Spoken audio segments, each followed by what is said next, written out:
Hello, is it running? Hello, my name is Teresita Blanco, the Artsy Sister, and today I wanted to talk to you about 10 artworks about Thanksgiving. Like, if you look, like Thanksgiving, as far as your history is concerned, is a relatively new holiday. It came about, like, the holiday was invented by, I think it was Abraham Lincoln or his successor. Yeah, no, it was. And it was close to the end of the Civil War, and it was meant to, like, it was meant to, like, what they were thankful for wasn't the food and the table. It was that they were thankful that the Americans were no longer butchering each other over ideologies. And but then again, as far as the North was concerned, they were celebrating that they taught the Southerners a lesson. But yeah, it's a dire history. It's just the Civil War is just a terrible time period for the U.S. in general.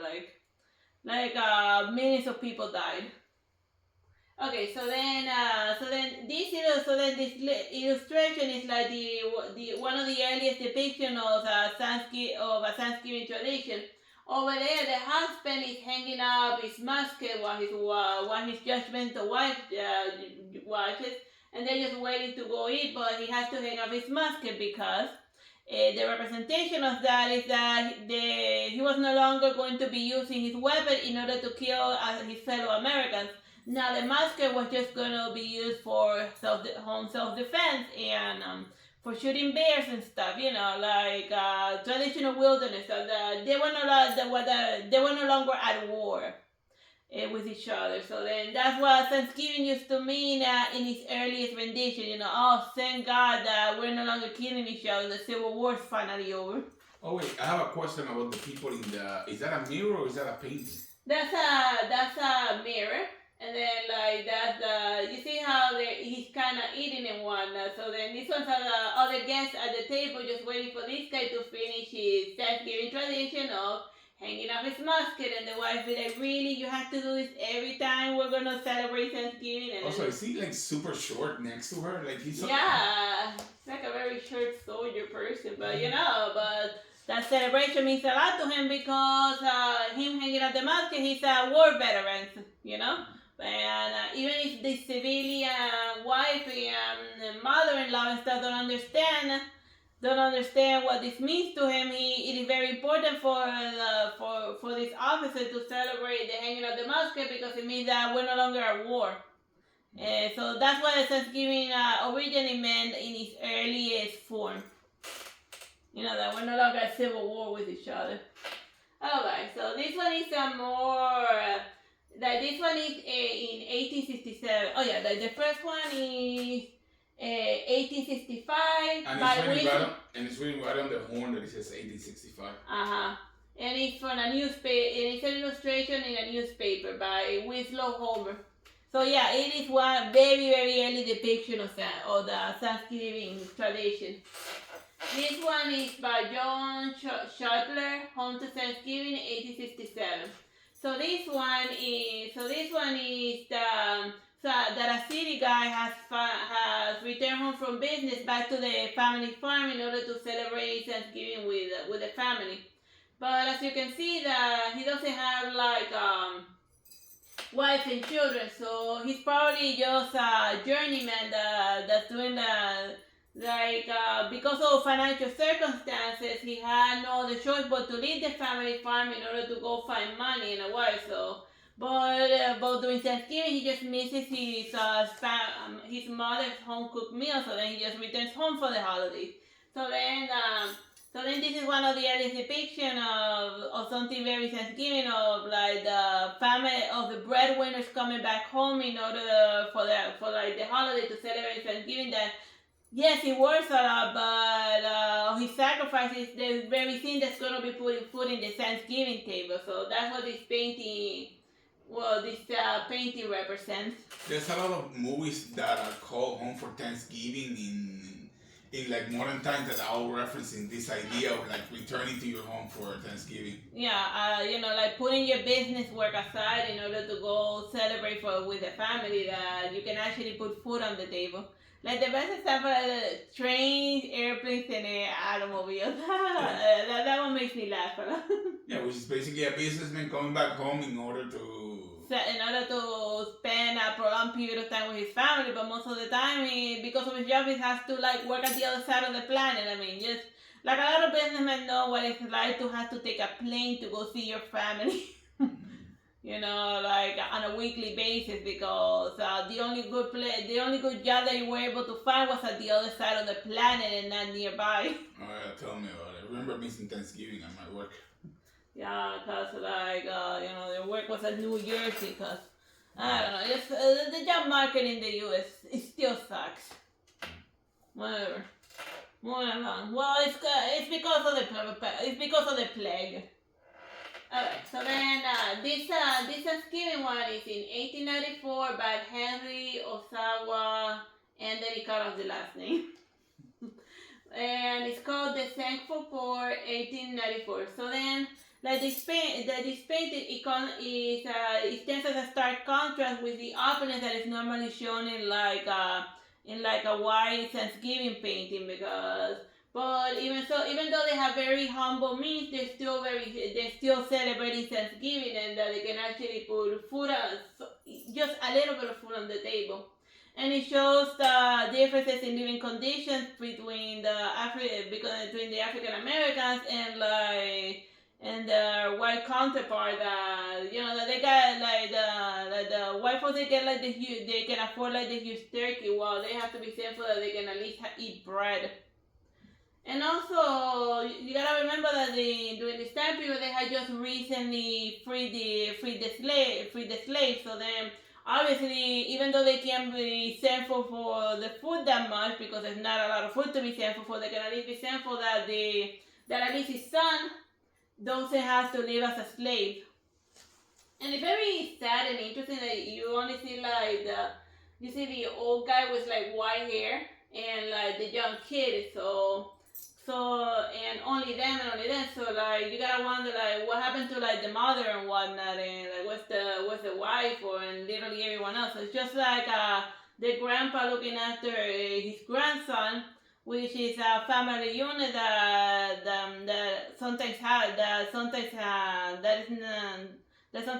in like African American communities, and like for all we know, the kid probably lost his mother and father because of slavery. Or the war or like the Civil War and whatnot, and not only his grandpa, who was too old to go fight in the war, is the one that's taking care of the kid. So this guy knew what slavery was like, but this kid doesn't know, was born free. So that's why the grandpa is leaning more into the prayer, while the kid is like, oh my God, when is this over? I am starving. That's why the two prayer positions are different, because this guy who knows what it means to suffer is really thankful that his grandson, they're poor, but it could be worse. And this guy knows what it was like for it to be worse. And that's why the thankful poor is very different from like a traditional Thanksgiving painting of the time, where it was just compare it with this one, where it was like, oh man, like they're both poor and whatnot, but their situation is a little. Yeah, compare this poor to the other poor. Yeah, because obviously they're poor because they had to send one of their sons into the city in order to go find work, but the poor white people, they got like at least like more stuff than like the thankful poor of African Americans. Yeah, like they don't know what poor is. Yeah. These guys don't know what it means to be really poor. But yeah, moving on. Alright, so then we eventually reached in 1935, and this painting was made by Doris Lee and it's Thanksgiving. So this is 100% a Thanksgiving of opulence, with like the woman in the background, like this one is getting the chicken out, the turkey, baby. you mean? Turkey. Whatever, yeah. We're Cuban. We don't know what you. We're Cuban. We're not like very familiar. We pig for Thanksgiving. We pig for Thanksgiving. Yeah, pig. Oh yeah. El lechón. Lechón. Asado. You should try it. It's easier to cook than the turkey. Oh my God, the last turkey I had. Nobody knows how to cook turkey. or lechon or anything for that. We always buy stuff in Thanksgiving. And not so much anymore because like last Thanksgiving, some drunk guy like hit a light post, and then all of the food we bought for Thanksgiving spoiled because some jerk got too drunk and because a jerk got too drunk for Thanksgiving. Sometimes it's traditional among some Thanksgiving folks who like had to spend their time alone and depressed. So then he decided to ruin everyone's Thanksgiving by like hitting a light post, and then that took out the light in all of the neighborhood. So yeah, that's why Thanksgiving gives me bad flashbacks. Well, yeah, but over here, you know, like a fun traditional family. One is arriving with food and carrots, you know. Just what you. This is what you normally think of when you think of Thanksgiving in the modern times. and two fat babies in the corner. It has nothing to do with the Civil War or slavery for that matter. It's been completely stripped of its historical context, and then it just became all about food.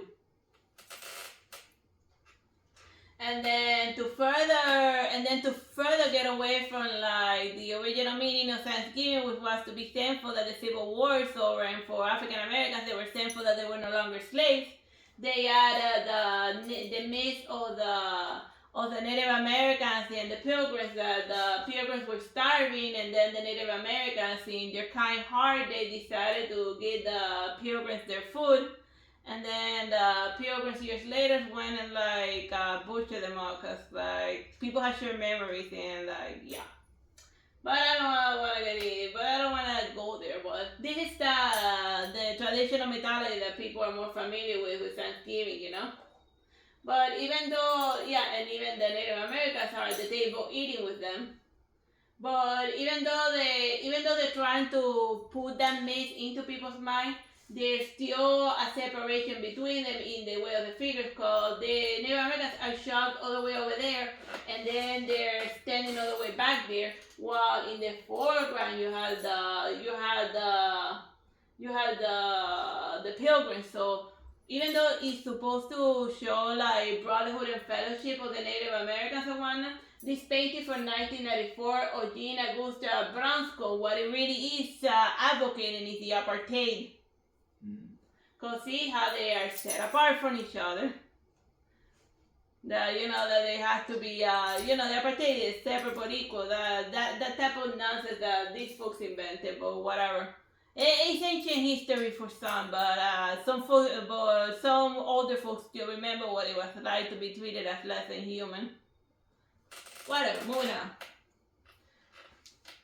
This one is Grandma Moses catching the turkey, 1943.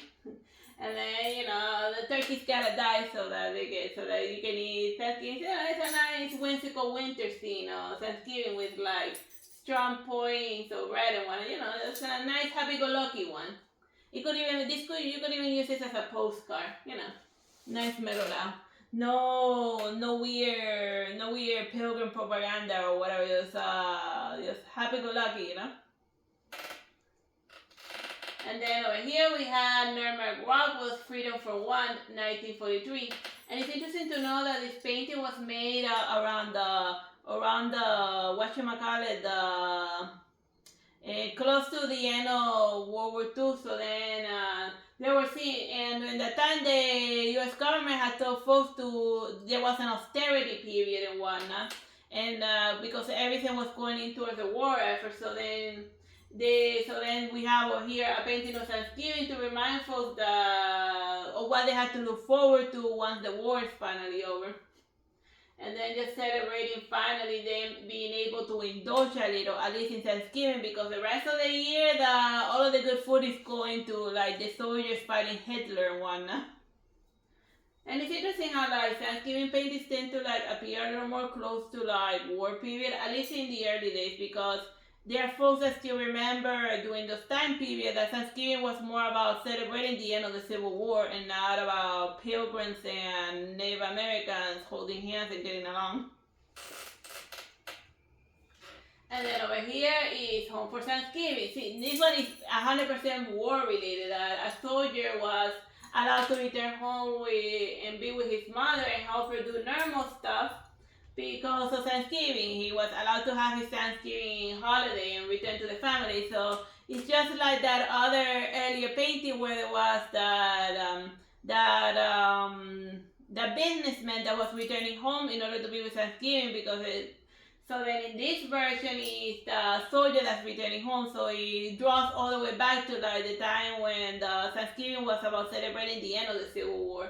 So then this guy celebrating the because that look it was painted in 1945. So this guy celebrating that the World War II is finally over and he can like go home and chill and eat turkey. Is that Marlon Brandon? It kind of does look like him. Yeah. Yeah. But yeah, and then his biggest worry is that he's not cutting the potatoes the way his mother liked. And she's just nagging him about it, and he's just happy to return to normal. You know, like he don't gotta be thinking about concentration camps and like machine guns and like D-Day and D-Day and all of the crazy things that happened in World War II.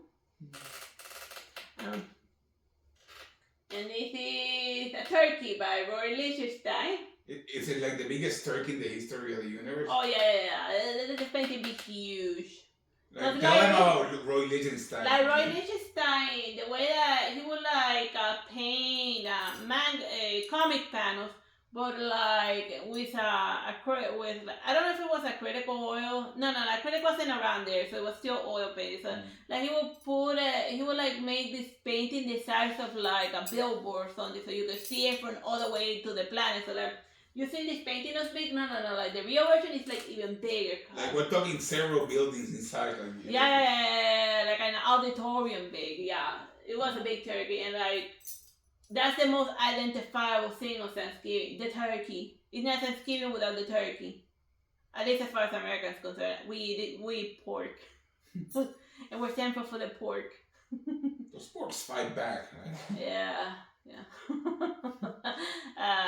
Whatever. Well, let's just leave that weird comment. Alright, this one is the Macy's Parade, 1974 and 84 by Joseph Delany. So like eventually Thanksgiving became more of a like most holidays, or literally all holidays in the U.S. it all became it became wrapped in consumerism. Over here we had the Macy's Parade, where it's a parade made by like oh, that's Mickey Mouse over there. You see? Yeah, it kind of does look like a weird, warped, demonic Mickey Mouse. Yeah, like the balloon is deflating there. Yeah. But yeah, and even though it's like supposed to be a parade, what they're really telling you is go shop at Macy's. Or is Macy's like a credit card? No, it's a store. Yeah, go shop at Macy's. They have a credit card, but the credit card is from Chase. So yeah, well the Macy's Parade is saying like, oh look, we're like an awesome company, go shop at us. We got like this Mickey Mouse thing. But yeah, and then it became a US tradition to go watch the Macy's Parade in Thanksgiving because like it's a huge advertisement stunt venue that like the Macy's, the company does in order to advertise the store. And then since it tied it so well with Thanksgiving, they did it as a marketing stunt in order so that when people think of Thanksgiving, they think of Macy's. So it worked. The marketing stunt worked. And last but not least is Hollow Knight Charlie Brown. It's a Hollow Knight Charlie Brown fan. So that these days, like Thanksgiving paintings, drawings, and illustrations have become like quite commonplace in one. And this is and Charlie Brown is like very iconic as far as Thanksgiving. A lot of folks grew up watching the Charlie Brown Thanksgiving special. Those folks don't include me. I grew up elsewhere, so I remember seeing it once in school, and then it left zero impression. But I guess it has more of a nostalgia value if you were like at the right age to watch it, and not like 16 when I saw it. And like barely speaking English, and I'm like, okay. So whatever. Like you need to do one where you explain why you were afraid of Santa Claus as a child. Yeah, I gotta explain why Santa Claus used to scare me as a child. Because in Cuba, what we had was the three wise men. We weren't angry Santa, so yeah, this is a fan art, holiday fan art I made for Thanksgiving. Just a little bit of shameless self-promotion there. And you can check out more holiday fan arts in my YouTube Artsy Sister channel. Please give a like and subscribe. Bye bye and God bless.